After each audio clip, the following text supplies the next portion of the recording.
Hello and welcome to another video. So we're back being consistent again, which is good. Another good week of training pretty much. Back from my slight lag week and trying to build into some good volume again. Yeah, so everything went well this week for the most part. I'm still feeling a little fatigued on deadlifts. Had some slight issues with my hamstring as well. Mainly because the floor in the gym is slightly dented and the place where I was lifting, the spot on the floor where I was doing deadlifts was different from where I have been the past couple weeks, so I haven't been used to using that spot, and I guess that kind of threw me off.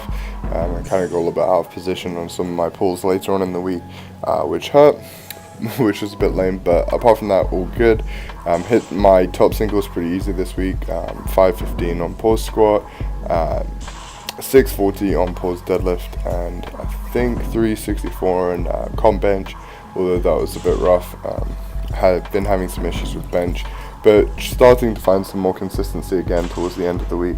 I did 330 from my top set of 5, and that moved really well, and 500 for my top set of 5 on squat, and that moved really well as well, and then 550 for my top set of 5 on deadlifts, which moved terribly, because my grip was really wide. I'm trying to not use straps as much and just having a bit of an issue with that initially, but it started to feel a bit better towards the end of the week. I did my pause deadlifts with just my hands, and they moved mostly pretty well for the most part, and yeah, that was all fine. But yeah, overall a really good week. I'm really happy with how everything's gone and excited to continue training as we build into, I suppose, kind of getting ready for meets at this point. I'm hoping to compete before June or during June.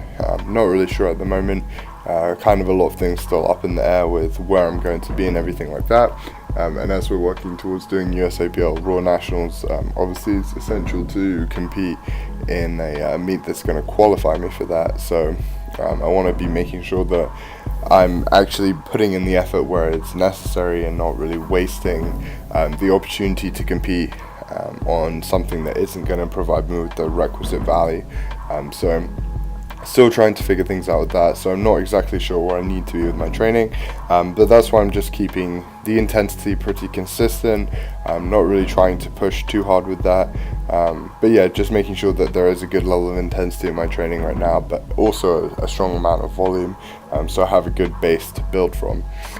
So really, whenever I need to peak from this point, I'm going to be able to do that, which I think is crucial, and that's something that most of us should be doing in our training. I'm not really a huge fan of becoming hugely unspecific at any point of our training. Obviously, if you have competed 3 times in a year and maybe you're not going to compete for 6 months, that might be a time when you want to just work on letting your body recover to the max, and just getting stronger in general rather than actually prioritizing your competition lifts in any way. And to some degree, I guess you could say I'm doing that. I'm doing a lot of variations that are less specific, and I'm really only pushing the intensity through my pause variations, and as a result of that, I think that it's kind of allowing me to recover pretty well, and not be too negatively impacted by the intensity of my training. So for sure that's a positive, and that's something that I'm looking forward to continuing doing, and at the same time I'm really seeing progress across all of my lifts, which I think is great, and that's definitely an essential component of any type of training. So yeah, it's all good. I'm very happy with the way my training is progressing, and I'm looking forward to being back out in Florida in a couple weeks. So thank you for watching, and I'll see you guys again next week.